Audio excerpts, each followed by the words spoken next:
Hello friends, welcome to Bhumika kitchen. ನಾನು ನಿಮ್ಮ ಭೂಮಿಕಾ ಸುದರ್ಶನ್. ಇವತ್ತು ಸಿಂಪಲ್ ಆಗಿರುವಂತ ಸಬಾಕ್ಸಿ ಸೊಪ್ಪು ಹೆಸರು ಕಾಳು ಉಪಯೋಗಿಸ್ಕೊಂಡು ಒಂದು ಪಲ್ಯ ಮಾಡೋದು ಹೇಳ್ಕೊಡ್ತಾ ಇದ್ದೀನಿ. ಪ್ರತಿದಿನ ಏನಪ್ಪಾ ಒಂದು ಪಲ್ಯ ಮಾಡಬೇಕು, ಯಾವುದಾದ್ರೂ ಊಟಕ್ಕೆ ಅಥವಾ ಚಪಾತಿಗೆ ಅಂತ ಯೋಚನೆ ಮಾಡ್ತಿರ್ತೀರಲ್ವಾ, ಅದಕ್ಕಂತೂ ಪರ್ಫೆಕ್ಟ್ ರೆಸಿಪಿ ಅಂತಾನೆ ಹೇಳ್ಬೋದು. ಬನ್ನಿ ಮಾಡೋದು ಹೇಗೆ ಅಂತ ನೋಡ್ಕೊಳ್ಳೋಣ.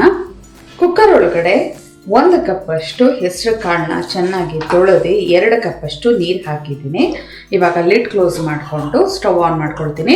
ಹೈ ಫ್ಲೇಮಲ್ಲಿ 2 ವಿಷಲ್ ಕೂಗಿಸ್ಕೊಳ್ಳೋಣ. ಹೆಸರು ಕಾಳು ತುಂಬ ಬೇಗ ಬೆಂದೋಗ್ಬಿಡುತ್ತೆ. ಪ್ರೆಷರ್ ಬಿಟ್ಟಿದೆ ನೋಡಿ, ಬರೀ ಒಂದು 2 ವಿಷಲ್ಗೆ ಎಷ್ಟು ಚೆನ್ನಾಗಿ ಬೆಂದೋಗಿದೆ. ಇದನ್ನ ಇವಾಗ ಪಕ್ಕ ಎತ್ತಿಡೋಣ. ಮಿಕ್ಸರ್ ಜಾರ್ ಒಳಗಡೆ 8 ಎಸ್ಳು ಬೆಳ್ಳುಳ್ಳಿ, ಒಂದು 6 ಇಂದ 7 ಮೆಣಸಿನ್ಕಾಯಿ ಖಾರಕ್ಕೆ ತಕ್ಕ ಹಾಗೆ ಹಾಕೊಂಡು ನೀರು ಹಾಕದೆ ಹಾಗೆ ತರತರಿಯಾಗಿ ಪುಡಿ ಮಾಡ್ಕೋಬೇಕು. 3-4 ಸಲ ಬ್ಲೆಂಡ್ ಮಾಡಿದ್ರೆ ಸಾಕು, ಜಜ್ಜದ ಹಾಗೆ ಈ ಥರ ಒಂದು ಪುಡಿ ಆಗುತ್ತೆ. ಇದನ್ನ ಪಕ್ಕ ಎತ್ತಿಟ್ಕೊಳ್ಳೋಣ. ಇವಾಗ ಸ್ಟವ್ ಆನ್ ಮಾಡಿಕೊಂಡು ಬಾಣಲಿ ಒಳಗಡೆ 3 ಟೇಬಲ್ ಸ್ಪೂನ್ ಎಣ್ಣೆ ಹಾಕಿದ್ದೀನಿ. ಎಣ್ಣೆ ಒಂಚೂರು ಚೆನ್ನಾಗಿ ಬಿಸಿ ಆಗ್ತಿದೆ. ಹಾಗೆ ಸಾಸಿವೆ ಅರ್ಧ ಟೀ ಸ್ಪೂನ್, ಜೀರಿಗೆ ಅರ್ಧ ಟೀ ಸ್ಪೂನ್, ಇವೆರಡು ಚೆನ್ನಾಗಿ ಸಿಡಿಯೋದಕ್ಕೆ ಶುರು ಆಗಲಿ.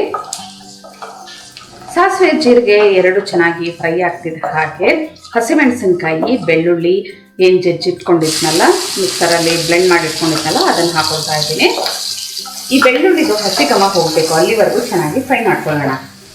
ಬೆಳ್ಳುಳ್ಳಿದು ಹಸಿ ಘಮ ಹೋಗ್ತಿದ್ದ ಹಾಗೆ ಮೇನ್ ಐಟಮು ಸಬಾಕ್ಸಿ ಸೊಪ್ಪು. ಅರ್ಧ ಕಟ್ಟು ಸಬಾಕ್ಸಿ ಸೊಪ್ಪು ತಗೊಂಡಿದ್ದೀನಿ. ಹಿಡಿ ಲೆಕ್ಕದಲ್ಲಾದರೆ 2 ಹಿಡಿ ಬರುತ್ತೆ. ಸಣ್ಣ ಕಟ್ ಮಾಡ್ಕೋಬೇಕು. ಇದನ್ನು ಫ್ರೈ ಮಾಡ್ಕೊಳ್ಳೋಣ ಚೆನ್ನಾಗಿ. ಒಂದು 3 ನಿಮಿಷ ಮೀಡಿಯಂ ಟು ಲೋ ಫ್ಲೇಮಲ್ಲಿ ಚೆನ್ನಾಗಿ ಫ್ರೈ ಮಾಡ್ಕೊಂಡಿದ್ದೀನಿ. ಇವಾಗ ಒಂದು 1/4 ಟೀ ಸ್ಪೂನ್ ಅಷ್ಟು ಅರಿಶಿನ ಹಾಕೊಳ್ತಾ ಇದ್ದೀನಿ. ಇದನ್ನು ಕೂಡ ಚೆನ್ನಾಗಿ ಮಿಕ್ಸ್ ಮಾಡ್ಕೊಳ್ಳೋಣ. ಮಿಕ್ಸ್ ಮಾಡಿಕೊಂಡು ರುಚಿಗೆ ತಕ್ಕಷ್ಟು ಉಪ್ಪು ಇವಾಗಲೇ ಹಾಕೊಳ್ತೀನಿ. ಉಪ್ಪು ಹಾಕೊಂಡು ಒಂದ್ಸಲ ಎಲ್ಲ ಚೆನ್ನಾಗಿ ಈ ಥರ ಮಿಕ್ಸ್ ಮಾಡಿಕೊಂಡು ಇವಾಗ ಮೇಯ್ನ್ ಬೇಯಿಸಿರೋಂಥ ಹೆಸರು ಕಾಳನ್ನ ಹಾಕ್ಕೊಳ್ತೀನಿ. ಬೇಯಿಸಿರೋಂಥ ಹೆಸರು ಕಾಳು ಹಾಕೊಂಡು ಒಂದು 2ರಿಂದ 3 ನಿಮಿಷ ಚೆನ್ನಾಗಿ ಇದನ್ನ ಮಿಕ್ಸ್ ಮಾಡ್ತಾ ಫ್ರೈ ಮಾಡ್ಕೊಳ್ಳೋಣ. ಒಂದು 2ರಿಂದ 3 ನಿಮಿಷ ಮೀಡಿಯಂ ಟು ಲೋ ಫ್ಲೇಮಲ್ಲೇ ಎಲ್ಲ ಚೆನ್ನಾಗಿ ಬಿಸಿ ಮಾಡಿಕೊಂಡೆ. ಚೆನ್ನಾಗಿ ಮಿಕ್ಸ್ ಆಗಿದೆ. ಇವಾಗ ಕೊನೆಯಲ್ಲಿ ಹುರಿದು ಪುಡಿ ಮಾಡ್ಕೊಂಡಿರುವಂಥ ಹುಚ್ಚೆಳ್ಳು 1 ಟೇಬಲ್ ಸ್ಪೂನ್, ಕುಟ್ಟಿ ಪುಡಿ ಮಾಡ್ಕೊಂಡಿದ್ದೀನಿ. ತರ್ತರಿಯಾಗಿರುತ್ತೆ, ಬಾಯಿಗೆ ಸಿಗುತ್ತೆ ಆವಾಗ. ಕಡಲೆಕಾಯಿ ಬೀಜ ಮತ್ತು ಹುಚ್ಚೆಳ್ಳು 2 ಟೇಬಲ್ ಸ್ಪೂನ್, ಕಡಲೆಕಾಯಿ ಬೀಜ ಇವೆರಡನ್ನು ಚೆನ್ನಾಗಿ ಮಿಕ್ಸ್ ಮಾಡ್ಕೋಬೇಕು.